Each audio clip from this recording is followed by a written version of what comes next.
Waktu itu saya mau melahirkan, saya hanya punya uang 4.000 perak, Pak. Saya bingung kan, karena memang saya awalnya tidak ada niatan untuk usaha gitu kan. Itu warisan leluhur kita. Budaya. Jadi, budaya ya, harus dipertahankan dan mungkin harus ditumbuhkan gitu lah. Ya. Kalau saya suruh minum pasti tutup hidungnya gitu. Iya.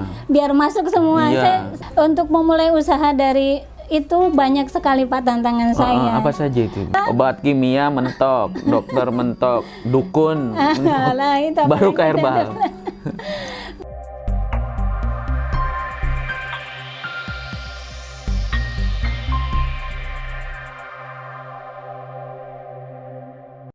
Sebelum lanjut nonton video ini, jangan lupa tekan tombol subscribe, nyalakan lonceng, like, dan share.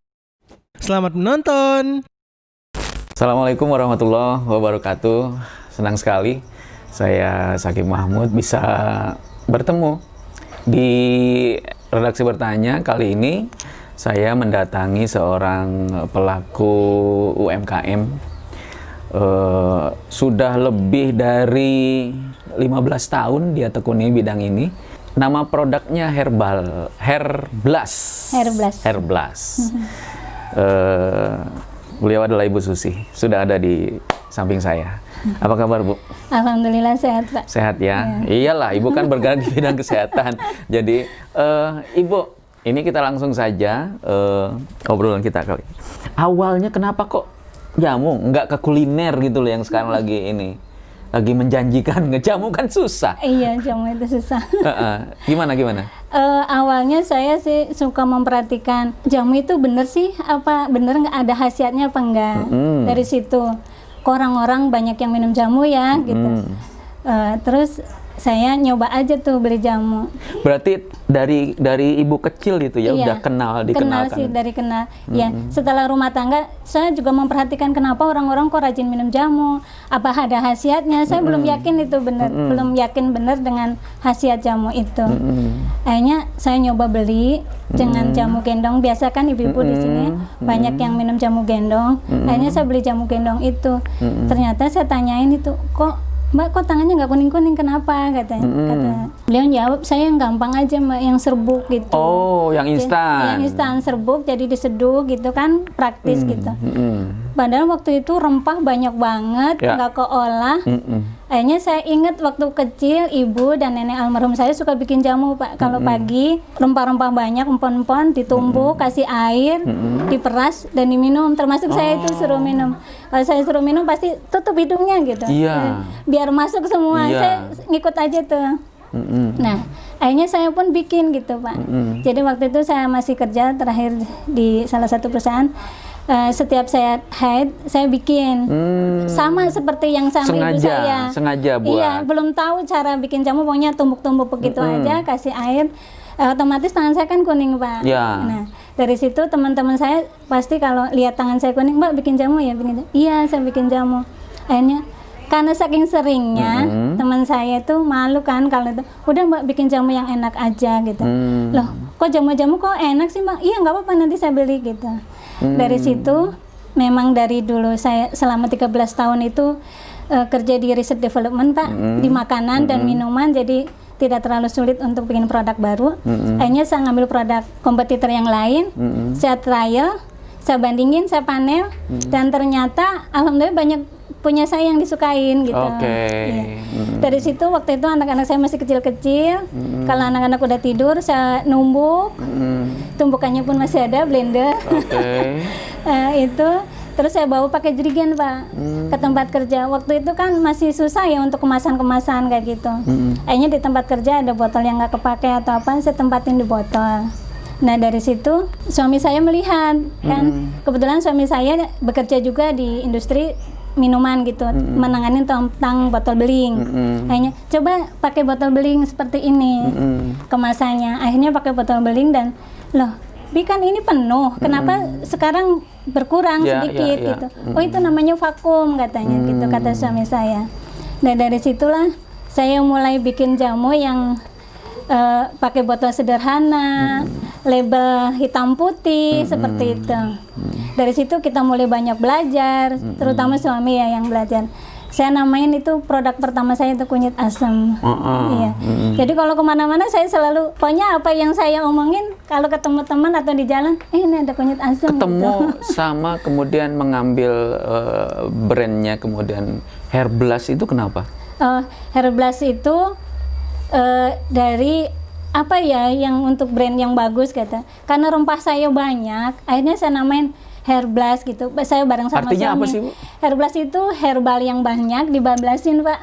Oh. Iya. Jadi itu juga kita jalan-jalan dulu kemana gitu nyari inspirasi apa ya produk itu yang namanya gitu. Akhirnya Hairblast. Nah, setelah itu ada fasilitas itu kan Haki dari pemerintah kita ajuin, alhamdulillah lolos ya, gitu. Jadi kita hak patennya Hairblast. Jadi Hairblast itu herbal yang banyak gitu, Pak. Jadi dibablasin. Jadi orang ingat Hairblast, itu herbal yang banyak gitu. Iya. Kemudian begini, Bu, kan kalau sebenarnya jamu ini kan penggemarnya kan khusus ya. Oh iya, khusus. Khusus. Jadi dia belum tentu cocok untuk semua orang. Bagaimana upaya Ibu sendiri untuk meyakinkan bahwa ini bagus loh? Iya. Untuk meyakinkan kita kan dari itu warisan leluhur kita. Budaya. Jadi, budaya ya harus dipertahankan dan mungkin harus ditumbuhkan gitu lah. Ya. Terus dengan pengalaman-pengalaman pribadi saya, misalnya waktu anak pertama, kedua saya itu ketergantungan banget sama obat kimia. Iya, akhirnya sakit-sakitan gitu kan. Terus setelah saya memproduksi herbal dan terakhir langsung hamil ketiga, alhamdulillah itu saya udah mulai minum herbal tiap hari gitu kan, Pak. Alhamdulillah, masya Allah anak saya sampai sekarang sudah mondok di Lirboyo sana, hampir nggak pernah minum obat kimia.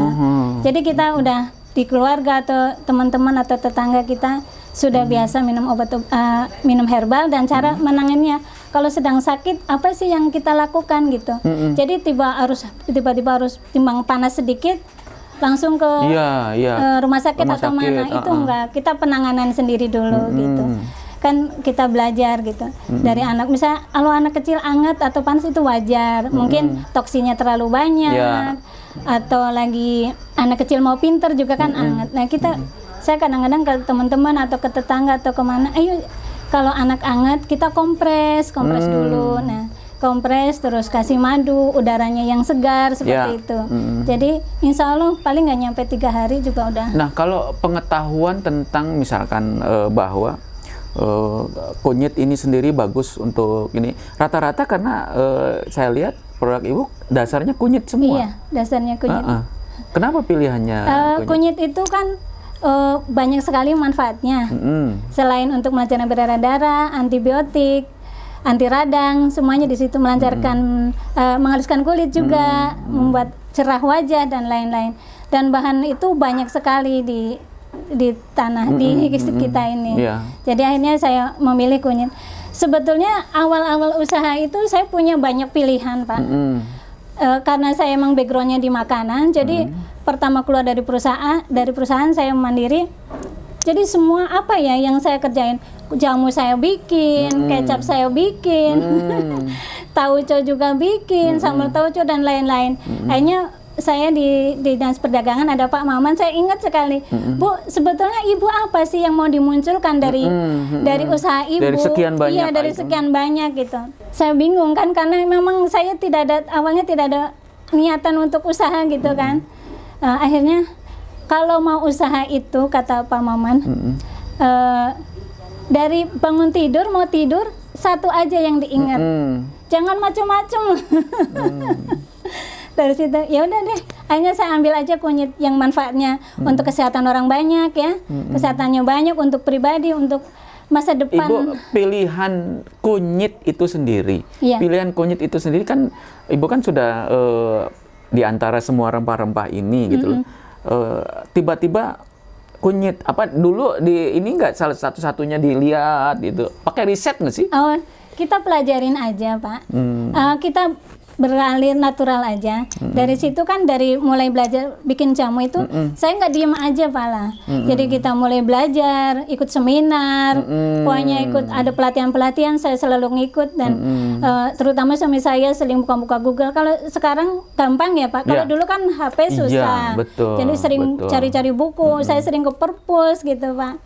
Jadi pokoknya saya menggali mungkin dari orang tua saya alhamdulillah saya sampai sekarang masih sering nanya ke ibu saya. Ibu saya itu alhamdulillah tahu tentang macam-macam herbal. Cuman beliau belum bisa untuk edukasi ke produk kayak gitu. Cuman bikin kalau yang untuk sendiri saja gitu, untuk kesehatan keluarga saja kayak gitu. Ibu kalau Ibu selama ini kan sudah lebih dari 15 tahun, betul kan ya? Iya. Selama ini reaksi tanggapan masyarakat sendiri seperti apa? Oh, Masya Allah. Jadi masyarakat itu sangat dukung banget, apalagi setelah manfaat herbal itu kerasa kalau udah kerasa mereka kan iya berarti herbal itu bagus. Harus ada bukti dulu. Iya, ada bukti ya. Alhamdulillah terutama warga sekitar sini mereka sudah mulai tahu tentang herbal, yaitu kalau saya nanam herbal ini apa? Saya mau atau apa gitu. Kalau saya ada keluhan apa gitu. Berarti ibu langsung pede ya nawarin itu? Oh iya, pede lah. Konsumen pertama yang ibu sodorin ini loh produksi saya siapa? Itu Mbak Vivi, manajer saya dulu. Karena beliau yang minta. Iya Mbak Vivi, teman-teman saya Pak di tempat kerja. Terus saya kan bikin kunyit asam, terus di jalan saya ketemu ada tetangga yang beliau kena diabetes, tensinya tinggi, udah minum obat yang mahal, herbal yang mahal. Mbak, saya udah minum herbal yang mahal, sudah habis 2 botol belum sembuh-sembuh. Oh itu kan dari mengkudu, saya bikinin deh, saya bilang gitu. Jangan pakai gula ya. Akhirnya saya bikin nggak pakai gula. Alhamdulillah beberapa hari kemudian datang, Mbak, alhamdulillah gula darah saya turun, tensi saya turun, dan head saya pun nggak bau gitu. Dari situ. Itu yang membuat ibu terpacu lagi. Iya, terpacu lagi. Terus kan ada, Mbak, aduh mas saya kronis ini katanya. Kan ada asamnya. Sebetulnya asam itu nggak masalah untuk lambung. Iya, tidak masalah. Prof. Anas, Dekan Farmasi 4, beliau pernah berkunjung ke sini. Iya, beliau melihat tentang herbal di sini. Saya masih awal-awal waktu itu. Beliau mengatakan kalau asam itu nggak masalah untuk lambung. Coba kalau bikin sayur asam kan nggak perih gitu. Terus ini senyawa yang ada ini memang alami, jadi botol saya alami. Jadi memang ada yang turun di bawah. Ada endapan. Endapan itu senyawa kimia herbal yang ada di situ. Jadi emang tidak ada endapan, maksudnya senyawa ya cukup herbal senyawa kimia yang ada di situ. Jadi bukan endapan yang bikin jadi ginjal atau apa enggak. Justru dengan minum yang apalagi yang mengkudu itu yang keluhan ginjal atau darah tinggi, asam urat, kolesterol itu Mas. Apa sih yang dirasakan yang ini respon masyarakat atau? Jadi untuk meyakinkan masyarakat itu butuh waktu yang panjang ya. Soalnya kita sudah biasa dicekokin dengan obat-obat kimia. Jadi mereka kalau yang belum sakit atau belum mentok, ikhtiarnya belum nyari herbal gitu. Berarti Pak. herbal itu belakangan. Iya, kalau sudah keluarnya udah pokoknya udah pasrah gitulah. Obat kimia mentok, dokter mentok, dukun mentok. Itu baru ke herbal. Baru ke herbal gitu. Jadi untuk pemahaman masyarakat untuk ini herbal yang sudah diwarisan dari leluhur kita, sudah disediakan sama Allah, semua bahan-bahan sudah ada. Belum mungkin sudah tahu ya, tapi mungkin belum bisa benar-benar ini loh terpanggil hati saya untuk minum herbal gitu. Ya karena kan kalau bikin jamu kan prosesnya lama itu, ya. Harus numbuk dulu, harus dijemur. Itu kan lama. Jadi mungkin mereka cari yang instan. Iya, nggak salah juga sih, gitu. Nggak salah juga. Nah, selama ini ibu sudah setelah 15 tahun, kemudian kemana saja nih konsumennya, daerahnya? Konsumennya Indonesia? Indonesia sih sudah sebetulnya, iya. Cuman karena kita terkendala dengan marketing, tim gitu kan, jadi saat ini ya masih daerah Jawa dan Purwakarta kayak gitu. Tetapi ibu saya melihat ini hal yang luar biasa, karena sementara institusi bisnis Iya. semua berjatuhan, Iya. Ibu masih terus walaupun tertatih-tatih masih bertahan. Iya. 15 tahun itu bukan waktu yang sebentar loh, Bu. Iya, Di alhamdulillah. tengah pandemi sendiri Ibu masih produksi, Justru di masa pandemi meningkat, Pak. meningkat. Iya, karena orang udah, oh iya ternyata herbal bagus dan banyak buktinya gitu. Kesadaran itu muncul belakangan ini atau memang sejak lama? Sebetulnya sih sudah sejak lama, cuman yang lebih booming saat ini karena pandemi ini. Untuk memulai usaha dari itu banyak sekali Pak tantangan saya. Apa saja itu, Ibu? Itu sebetulnya harus istiqomah kita, istiqomah kita dalam satu produk ya kita tekunin di situ terus, diperdalam, dipelajarin gitu, kita tularkan ke teman-teman gitu. Jadi tidak begitu Iya, tidak semudah membalik telapak membalikkan tangan gitu ya. Betul. Pada waktu itu Pak, saya awal-awal produksi dan saya sudah pameran ke Bandung ya, responnya sangat bagus. Waktu itu produk saya banyak, cuman ada di luar. Dan saat itu saya usia kandungan udah 9 bulan Pak. Saya sekitar 9 bulan, suami saya udah resen, juga udah fokus di sini. Waktu itu saya mau melahirkan, saya hanya punya uang 4.000 perak Pak. Waktu itu alhamdulillah bukan karena uang saya memang banyak banget di luar, dan waktu itu saya pernah istilahnya apa ya, kayak ketipu gitu lah Pak. Ada 100 karton waktu itu, dan di luar juga banyak. Saya ngandalin itu untuk kelahiran saya gitu kan. Ternyata alhamdulillah sampai sekarang sih belum ada kabarnya. Waktu itu saya punya uang cuma 4.000 perak, tapi alhamdulillah Masya Allah semua dimudahkan sama Allah.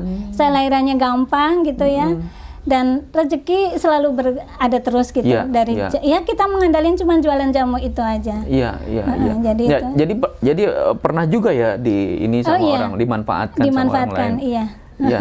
Tapi kita nggak kapok Pak dari situ. Iya. Itu untuk semangat saya kayak gitu. Betul, dan justru keluarga. makin tertantang. Iya, semakin tertantang.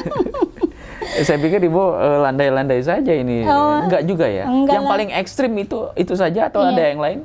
Itu sih, kalau yang lain ya sekedar lah, cuman itu buat mungkin memicu saya harus lebih hati-hati. Banyak sekali lah Pak tantangan-tantangan yang di luar atau masukan atau yang mau nipu, ya segala macam banyak. Cuman saya dari pelajaran itu saya mulai, oh iya saya harus lebih hati-hati. Tidak semua, iya. Ternyata di dunia ini tidak semua jujur gitu kan. Kalau saya anggapan saya yakin-yakin aja, padahal di dunia usaha enggak semuanya jujur Pak.